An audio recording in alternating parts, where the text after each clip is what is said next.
Good morning, my friends. Now, I'm in the process of getting ready for our new week, and I need to decide just what our budget is going to be and what I'm going to prepare. And as I think about that, I have to refer back to my four-part budget meal formula. And what that's going to do for me is that it's going to give me a chance to look at the proteins that I have here in the pantry. And if I'm low on certain proteins, and I know that's something I'm going to need to pick up at the store. And since we're following the four-part budget formula, there are some things that I already know that I have. For instance, it's got the protein anchor, it has the bulk builder, it has the veggie volume, and of course it has the sauces and seasonings. So you'll have a chance to see everything that I'm going to put into this week's formula and what type of meals we're going to come out with. And I hope you'll enjoy it and perhaps even serve them to your family. I noticed this week that I had an abundance of ground beef, as well as quite a bit of chicken, and particularly chicken breast. So I thought, I like a little variety during the week, and so does the big guy. So because of that, I thought, well, I think I'll alternate a little bit between the ground beef and the chicken. And then that way, he won't really get tired of either one. So look at Monday. You'll see that we're going to have meatballs. I'm going to serve that over pasta with a spaghetti sauce. So we're going to need tomatoes. I'm going to make a homemade sauce. And we might have a little broccoli on the side, or we may just serve it with a salad. But remember, this is a plan. So it's subject to change. And of course, when we start to look at the sauce and seasonings, we're going to need garlic. We're going to need onions. We're going to need salt, pepper, garlic powder, onion powder. And I should have put on here pesto, because that's one of my secret sauces that makes the spaghetti sauce delicious. Tuesday's dinner, I took the chicken breast and made what I consider like a pan-fried chicken, and then added some mushrooms, made some gravy, and did chicken and rice. Wednesday night, I'm considering making cheeseburgers. I'm not sure that that's what it's really going to be. I'm going to let my granddaughter select, and once she decides what it's going to be, then it'll either be cheeseburgers, or we may actually do fajitas. And if that's the case, I need to get busy because I need to get my chicken marinated. It has really cooled off in this area, and I was thinking maybe I would prepare some chicken noodle soup. Now, last but not least, we're looking at Friday, and Friday is always pizza night. We have a almost standing order with either Domino's or with Pizza Hut, whichever the case may be, sometimes Marco's if it's just the adults. And we usually have that with a tossed salad and just call it a night, something easy. As we do that, we're learning, we're intentionally creating meals for our family. We're trying to make sure that we stay on budget because that's a part of the money portion. And we want to make sure that we have the money that we need in place when it's time to do our grocery shopping. We also want to look at what foods we're going to need, what's necessary. We want to make sure that we have a working pantry, and we're using the four-part pantry. We're having our main kitchen pantry. We have our refrigerator, we have our freezer, and we have an extended pantry as well, so that should we have an emergency or should we need a place for extras, then that extended pantry is going to come in quite handy. Now, as you look over this list, you're going to see that the grocery list is quite short, and it's even shorter because of the fact that those checked items are the things that I thought we needed, but once I checked the pantries, I found that I already had them. So I started out with 2 pounds of ground beef, check. I started out with multiple packages of chicken, check. I had chicken thighs as well as chicken breasts, which was good, as well as I had multiple boxes of chicken broth. So that was something I didn't have to buy. Pesto. I had a little bit of pesto, wasn't sure that I was going to have enough, but as it turned out, I did. So our grocery list came out very, very inexpensive. Well, now that you know what's on the grocery list and you also know what's on the plan, let's get busy making some of the delicious recipes that I'm going to be serving this week. And I'm going to start out making my own homemade fajita seasoning mix, which is going to be absolutely amazing. We are all working toward becoming a modern home economist. Making your own homemade seasonings or sauces is always a great thing to do because what it does is that it allows you to make the adjustments for your personal family. So, for instance, if I'm adding chili powder and my family likes just a little bit of extra kick, then I can certainly add a little bit of cayenne or some red pepper flakes to the mixture. I love to add cumin because it adds a smokiness. Now, how much cumin that I add is based on our personal preference. And so this particular fajita mix, I'm even going to add just a tad bit of brown sugar because I like the flavor of the brown sugar in the background. I didn't add any crushed red pepper or cayenne into the fajita mix, mainly because I had little people who were going to be eating. So I kept that off to the side, and anyone who wants a little extra heat, they can certainly do a little shaking and add their own. Now, I decided to use the packages of chicken breast just because I thought they would be easier and go a little further. But in order for them to go a long way, I'm going to slice those chicken breasts in half. And we're going to do it so that they almost come out like fillets.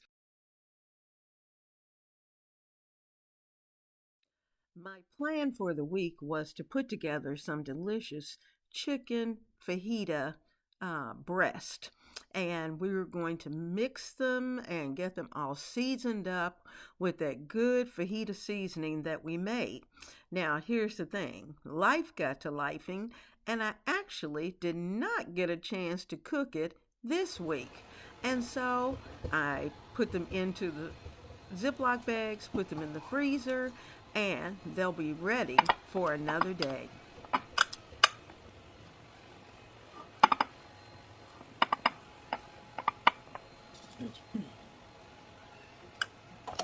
That's the nice thing about preparing your meals in advance and also preparing your meals at home is that number one, you get to decide what type of seasoning goes on your food and into your food. You also get to decide when you want to actually serve it and how you want it prepared. So we're able to control all of that when we're cooking directly from our home kitchens. We're checking the pantry. We're making sure that all of that is done, and we're doing it with intention because modern economists don't drift, right? We decide. So our decisions are important, so we have to be careful with that. Again, we're starting with 2 chicken breasts that I'm going to cut into 4 pieces, and we're going to get them as even as possible. So I'm going to take those out. Clean hands, of course. And let's see if we can do both of these at one time. That may be possible. So we're going to try it anyway. So I'm using a serrated knife, and no, that's not going to work. So we're going to do one. You put your hand on top, and you can feel the knife go through your chicken. Salt them pretty liberally because I do want them to taste good. Just a little bit more for this one. And the pepper. Now, of course, how much pepper you put on it, that's up to you, and how much salt you put on it is up to you. But you know, chicken breasts have a tendency to be extremely bland. Okay, let's turn these over.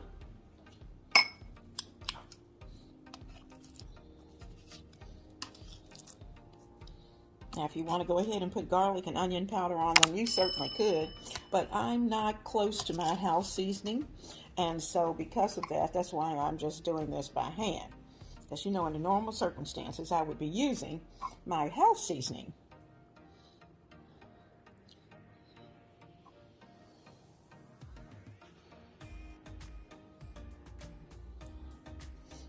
Okay, so we've got our salt and pepper, and I think I'm going to leave it there because I have a little one who is a little picky about her flavors, so I don't want to get too aggressive with the seasonings. And you know, we have to take them into consideration when we're making dinner, who we're cooking for, and what they like. So I've got all of my chicken seasoned. I'm going to put that in a container, and I'm going to put these chicken breasts back into the refrigerator so it can stay chilled until time to cook dinner. So now I have some shiitake mushrooms, and I'm taking a moist paper towel and wiping them off. Just a few, that's all I need. Because really just the big guy and I are going to eat them anyway. Baby girl's not about to eat them.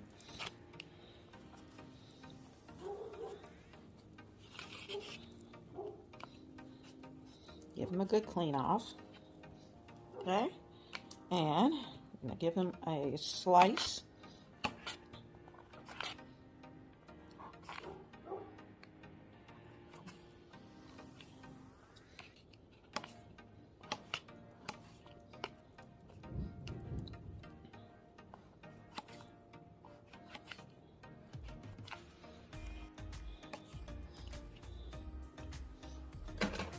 All right, we have all of our shiitake mushrooms cut, and they're ready. I'm just going to cover these. They're going to go into the refrigerator as well until time to start dinner.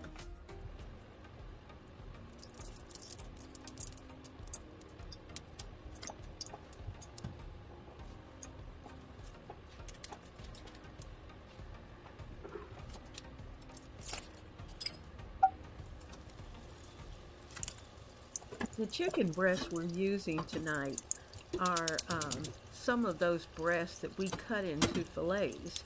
And what I did was just to salt and pepper them and just let them sit in the refrigerator for a little while, long enough for some of those seasonings to go through it. But I didn't want to over season them because I knew I was going to be seasoning the sauces that are going to go into the skillet. So we're going to add some olive oil and a touch of butter into the skillet just to give it a good flavor. And then we'll start to saute the actual chicken breast. While those chicken breasts are simmering and getting nice and toasty, I'll flip them over probably in about 4 to 5 minutes just to check and make sure, and I'll turn them back and forth. Now, before they're finished cooking, I will take them out of the pan because I already know I'm going to add them back to the pan later so that they can finish up cooking in the gravy with the mushrooms. Now, over in the other pan, we're working on just some simple weeknight green beans with some onions, and I purposely left the onions fairly large because of the fact that that way I can work the green beans out, and my little one won't see the onions because she's not a fan of onions, as most little ones are. So we're going to finish up the green portion. So we've got our veggie volume, and we've got our chicken, we've got our mushrooms, and in just a little while, we're going to work on putting that gravy together.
Could not believe that my toasted flour was out, but it was.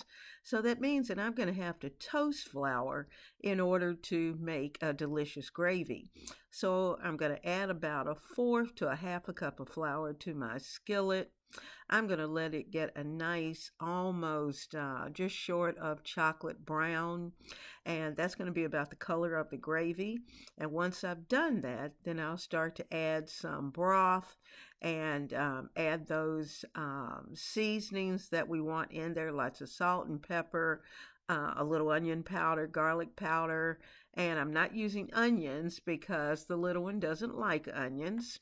And we'll also add the mushrooms back in, and any juices that may have come off of the chicken we'll also put into the gravy just to add that additional flavor. Now, once our gravy is nice and thick, then I will decide whether or not I need to increase the amount of liquid just to thin it down to the perfect texture. We'll add the chicken back in and let that simmer in this delicious gravy. We're toasting up about a fourth cup of all-purpose flour. And the reason we're doing that is because we want it to get nice and brown. Now, I'm not going for a dark brown. I'm just kind of going for a little golden brown, and that's going to determine the actual color of my gravy as well. And also, it gives the flour a very nutty flavor that just adds to your gravy and also makes your gravy come together quite easy. And you tend not to have as many little lumps that you have to get out of the gravy when you toast it. So that's always a good thing. Now, you know that I have a video on toasting the all-purpose flour, doing it in advance and doing it in the oven. So I'll try to remember to link that down in the description box so that you can go to that and have a little jar of toasted flour in your refrigerator so that when you're ready to put together any type of gravy or sauce, you'll have that flour ready to go.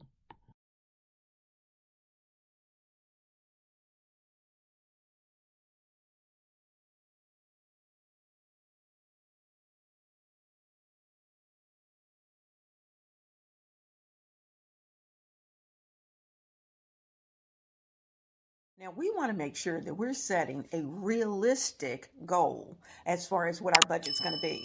We don't want our budget, if at all possible, to be too terribly tight because there's going to be things that we need. And you will have to decide as you're looking at your grocery budget and how you set that budget up. Is it going to include your cleaning supplies? Is it going to include your pet food? If you have pets, you may have a separate budget for that, for the miscellaneous items. Is it going to include your paper products? Or is it just going to include food, those things that we take in? So that's a part of making a good budget. And you want to make sure that it's realistic. If you've got 6 people, then more than likely $125 won't work. But $125 works quite nicely for me because I have only 2 people to be responsible for. But if I had additional people, then I would have to increase the budget because after all, depending upon whether they're adults or children, there may be specialty items that we need. Now, setting a good grocery budget provides you structure. You know exactly what you have to spend. And you have to use discipline in order to stay within that budget. And that's the reason why we try not to run to the grocery store back and forth. So we want to make sure that the grocery list that we're putting together includes everything we need for the week. And we have to be realistic about that. Now, the reason for that is because we want to be able to track our spending. We want to look at both food and the household essentials. We want to make sure that we have a well-defined budget because we don't want to overspend. We don't want to just keep doing that week after week. We also don't want to waste the food that we're bringing into the house. And especially in today's world where we're dealing with uncertain times, whatever we buy, we cook. And what we cook, we eat. And so that allows us to reduce the food waste. And we want to also promote a healthy lifestyle and a healthy diet. Now, so that means that we're going to set some boundaries to what we're going to put on our grocery list, and we're going to be strategic when we're setting up our grocery and our plan, our weekly meal plan. We're heating up our pan, getting it nice and hot so that we will be able to put our meatballs in first, and we're going to let them cook. We're going to start to add our meatballs.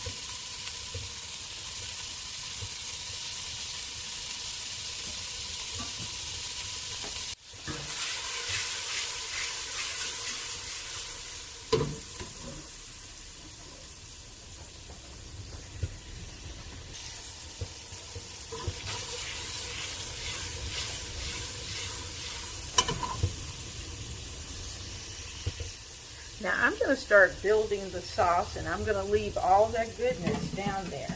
I'm going to put in about a half of a diced onion.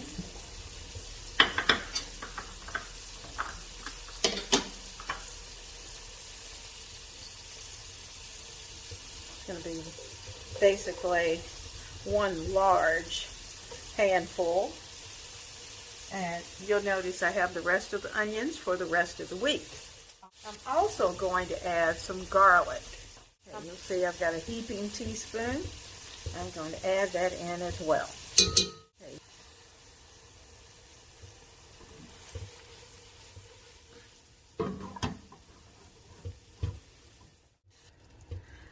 We've added our Hunt's pasta sauce, and it's roasted garlic and onions. So I'm going to fill this up about halfway with water and add this in. This is to rinse the can out.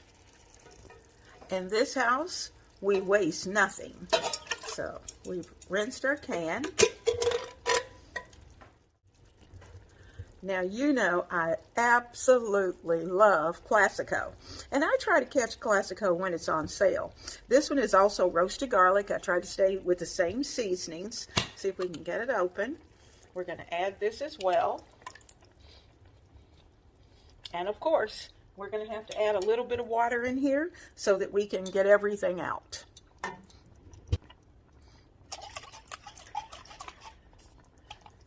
Waste nothing. Now, there are some real important factors to consider when you're determining your grocery budget. First of all, you want to think about income. How much income do you have? And as you're setting up your sections, you know, you're looking at what the home expenses are going to be. If you have a car, what the car expenses are. And of course, food has to be a part of the budget.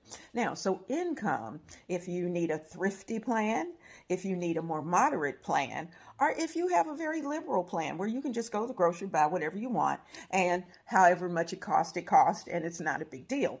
But most of us, because we're watching what we do, we want to make sure that we're at least moderate to maybe a little more thrifty. Now, so as we look at that, we're looking at our income level. Now, we also have to look at our dietary preferences. Do you have someone in your family who may be gluten-free, who may not be able to eat certain fruits or vegetables or meats or whatever it may be? They may have some preferences along the way. And we also have to look at location. Where are our stores located? Maybe the closest store is an expensive store, or maybe the closest store may be one that is more reasonable. So we have to look at those things as well. And then we have to look at lifestyle choices, because some of us are very, very free with what we eat, and we may invite people over all the time. Well, friends, I did not get to prepare those fajitas, but stay tuned for another week. I'll see you soon, right here in the kitchen of